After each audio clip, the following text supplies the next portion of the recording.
Hi friends! சின்ன மருமகள் அடுத்து என்ன நடக்க போகுதுன்றத இந்த ஒரு வழியால ஒரு குட்டி ப்ரோமோவா பார்க்கலாம் வாங்க. இங்க வந்து என் குழந்தை எனக்கு வேணுன்ற மாரியே 2 பேருமே பயங்கர டென்ஷனா இருக்காங்க. சேதுக்கு அவங்க கிட்ட ஒரு குழந்தையும், தமிழ் செல்விக்கு 2 குழந்தைங்க என்கிட்ட வரணுன்ற மாரி அவங்களுக்குள்ள அந்த கான்வர்சேஷன் போயிட்டுருக்கும்.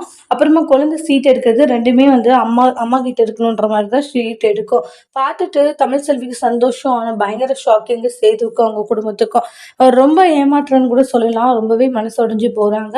அதுக்கு அடுத்ததா பார்த்தீங்கன்னா, ஒரு மாரி எமோஷனலா ஃபீல் பண்ணி பார்த்துட்டுருப்பாங்க தமிழ் செல்வி.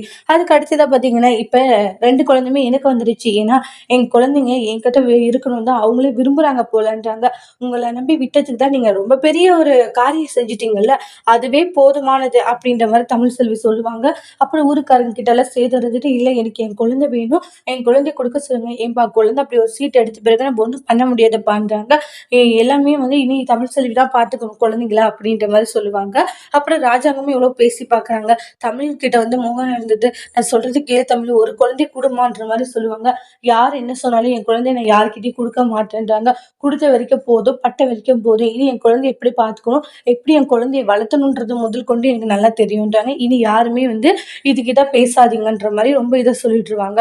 அதனால வந்து தமிழ் செல்வி 2 குழந்தைய தூக்கிட்டு போகும். சேதுக்கு ரொம்ப எமோஷனல் ஆயிடுது. அந்த இடத்துலயே ரொம்பவே ஃபீல் பண்ணி அழுதுகிட்டு இருக்காங்க. தமிழோடைய அம்மாவும் சரி, பாட்டியும் சரி, தமிழ் அங்க பாருடி சேது எப்படி அழுகுறான்ட்டு, தயவு செஞ்சு எப்பயாச்சும் உனக்கு மனசு இறங்கலையா?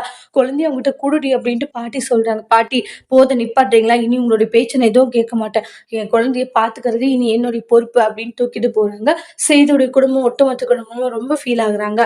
அதோட இந்த ப்ரோமோவ முடிச்சிருக்காங்க. இனி வரக்கூடிய எபிசோட்ல என்ன மாதிரி ஒரு ட்விஸ்ட் வரப்போகுதுன்றத வெயிட் பண்ணி பார்க்கலாம். Thank you.